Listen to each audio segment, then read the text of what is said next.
दुनिया का सबसे बेहतरीन किन्नू इन्हीं बागात से उतरता है और सबसे पहला प्रोसेस भी उतराई का होता है। सो आप देख सकते हैं मेरे इर्द गिर्द जितने भी दरख्त लगे हुए हैं माशाल्लाह वो फल से लदे हुए हैं। और इंटरेस्टिंगली दिसंबर में इसका सीज़न शुरू होता है और ये मार्च तक जाता है। 6 मुख्तलिफ इकसाम के किन्नू जो है, मुख्तलिफ साइज़ के किन्नू इन पौधों से उतरते हैं और उनको फिर सेग्रीगेट किया जाता है उनके साइज़ के हिसाब से।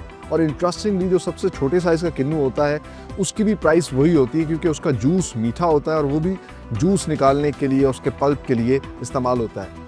ख़ास बात यह है कि किन्नू की हर चीज़ किसी न किसी मद में इस्तेमाल होती है, चाहे वो जूस निकाला जाए, उसको रॉ खाया जाए, उसके छिलके से भी स्किन की मुख्तलिफ जो है प्रोडक्ट्स बनती हैं। तो एक बेतहाशा जगह पे इसका इस्तेमाल होता है। और आप मेरे पीछे देख सकते हैं ये उतराई का प्रोसेस है जिसमें पौधों से जो है किन्नू को उतारा जाता है, फिर यहाँ बैठ के जो है इसको सेग्रीगेट किया जाता है। और ये काम जो है तकरीबन दिन सुबह 8 बजे 8:30 बजे यहाँ पे शुरू हो जाता है और सारा दिन फिर इन किन्नू की उतराई होती है और फिर इनको फैक्ट्री शिफ्ट किया जाता है जहाँ इसका प्रोसेस शुरू होता है, एक्सपोर्ट करने के लिए इसको तैयार किया जाता है। वो कैसे, आइए आगे चल के आपको दिखाते हैं।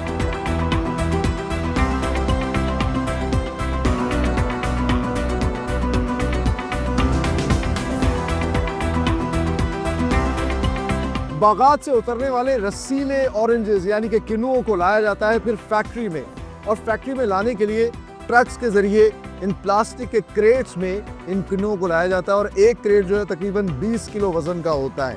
सो यहाँ पर जब किन्नुओं को पहले कन्वेयर बेल्ट पर डाला जाता है और ऑटोमेटिकली ये किन्नू आगे की तरफ शिफ्ट होते हैं। सो जो सबसे पहला प्रोसेस होता है उसमें विजुअली आप देख सकते हैं कि लोग जो है जो ख़राब किन्नू हैं उनको बाहर निकालते जा रहे हैं। और आप देख सकते हैं कि माशाल्लाह बड़े बड़े साइज़ के एक्सपोर्ट क्वालिटी के खूबसूरत से किन्नू जो हैं फिर यहाँ से आगे शिफ्ट होना शुरू होते हैं। विजुअल इंस्पेक्शन के साथ साथ किन्नू आगे शिफ्ट होते हैं वॉशिंग सेक्शन में।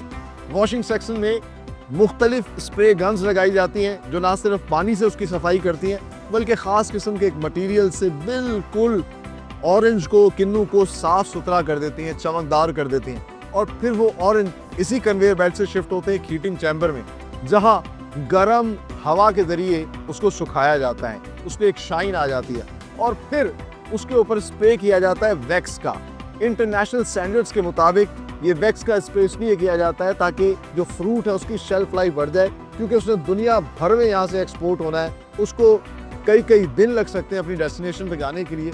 इसलिए इनको वैक्स की कोटिंग की जाती है, दोबारा हीटिंग चैम्बर से उसको सुखाया जाता है और सूखने के बाद फिर ऑटोमेटिकली जो साफ खूबसूरत किन्नू होते हैं वो फिर शिफ्ट होते हैं अगली कन्वेयर पे जहाँ पे इसकी सेग्रीगेशन होती है। इस दौरान भी अगर किन्नू कोई ख़राब हो, कोई नरम पड़ गया हो तो उस किन्नू को ऑटोमेटिकली मशीन्स बाहर निकालना शुरू कर देती हैं। बट इंटरेस्टिंगली जो भी चीज़ वेस्ट होती है वो ज़ाया नहीं होती, वो सब का सब किसी और पर्पज़ के लिए इस्तेमाल हो जाता है। ज़्यादातर जो छोटे साइज़ के और इस तरह के किन्नू जिनको ये आम ज़बान में कारगिल कहते हैं, ये जूस वाली फैक्ट्रियों को दे दिया जाता है जो उसका पल्प निकालती हैं और मज़ेदार जूस तैयार करती हैं। आगे चलते हैं, आपको दिखाते हैं किस तरीके से इसकी सेग्रीगेशन होती है, कितने मुख्तलिफ इकसाम के किन्नू हैं और कैसे उन्हें पैक किया जाता है।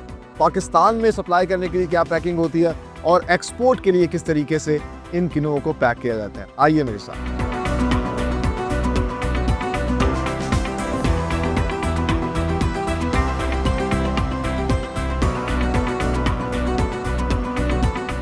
वॉशिंग और पॉलिशिंग के बाद ऑटोमेटिकली किन्नू जो है मशीन की मदद से मुख्तलिफ कन्वेयर बेल्ट्स पे सेग्रीगेट होके यहाँ आना शुरू होता है पैकिंग सेक्शन के अंदर। और पैकिंग सेक्शन के अंदर मुख्तलिफ सेक्शंस बने हैं, जिस तरह हमने आपको बताया था कि 6 मुख्तलिफ साइज़ हैं, तो साइज़ के हिसाब से पैकिंग सेक्शंस बने होते हैं और किन्नुओं को फिर पैक किया जाता है। इंटरेस्टिंगली ये सारा प्रोसेस एक ही ऑटोमेटिक मशीन पर कन्वेयर बेल्ट पे होता है।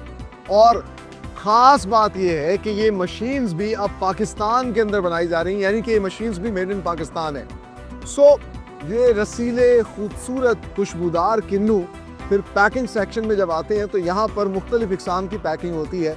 लोकल मार्केट के लिए लकड़ी के कार्टन्स के अंदर जो है पैक किया जाता है, जबकि एक्सपोर्ट क्वालिटी के लिए इस तरह के कार्डबोर्ड के पेपर के जो कार्टन्स होते हैं उनमें इस किन्नू को पैक किया जाता है। अच्छा, पैकिंग के अंदर भी तकरीबन हर कार्टन के अंदर 4 तहें लगाई जाती हैं और जितना बड़े साइज़ का किन्नू होगा उतना कम जो है उसके अंदर पैक किया जाएगा। यानी कि बड़े साइज़ के एक्सपोर्ट क्वालिटी के किन्नू एक कार्टन के अंदर तकरीबन 48 पीसेस होते हैं। यानी कि 4 दर्जन। और फिर जैसे जैसे उसका साइज छोटा होता है तो उसकी क्वांटिटी ज़्यादा होना शुरू हो जाती है। और फिर इन बेहतरीन इंटरनेशनल स्टैंडर्ड्स पे प्रोसेस किए हुए किन्नू को आगे डिस्पैच कर दिया जाता है, जो ना सिर्फ पूरे पाकिस्तान में सप्लाई किए जाते हैं बल्कि एक्सपोर्ट भी होते हैं with the proud tag of made in Pakistan. आगे चल के हम आपको दिखाते हैं किस तरीके से इनको स्टॉक किया जाता है और फिर ट्रकों की मदद से फ्रेश किन्नुओं को फौरी तौर पर पाकिस्तान भर में सप्लाई कर दिया जाता है।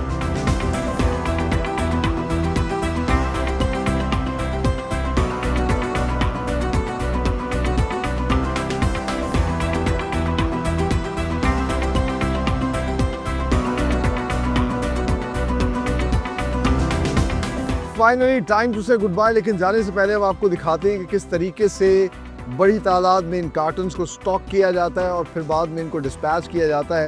और जैसे कि हमने आपको दिखाया कि पैकिंग सेक्शन में जब ना सिर्फ लकड़ी के बल्कि कार्डबोर्ड के कार्टन्स के अंदर इन किन्नुओं को रख दिया जाता है, पैक कर दिया जाता है, तो फिर इनकी सेफ्टी के लिए इनको इस तरह का एक वायर लॉक लगाया जाता है एक ऑटोमेटिक मशीन के ज़रिए। और फिर ये शो ये करता है कि ये जो है बिल्कुल सेफ है, इसको किसी ने टच नहीं किया। यही वायर लॉक जो है इस पैकिंग के ऊपर भी अप्लाई किया जाता है। और आप देख सकते हैं कि ये जो लकड़ी की पैकिंग है जिसमें मुख्तलिफ साइज़ के और मुख्तलिफ क्वांटिटी के किन्नू होते हैं, जिस तरह के इस पर लिखा हुआ है कि इसमें 72 पीसेज हैं, सो इनको पाकिस्तान की मार्केट में सप्लाई किया जाता है ताकि हम लोग भी जो है इनको एंजॉय कर सकें। और साथ ही साथ ये रसीले मज़ेदार बड़े साइज़ के किन्नू जो हैं वो पैक किए जाते हैं एक्सपोर्ट क्वालिटी के लिए। आप देख सकते हैं इन कार्डबोर्ड के कार्टन्स के अंदर।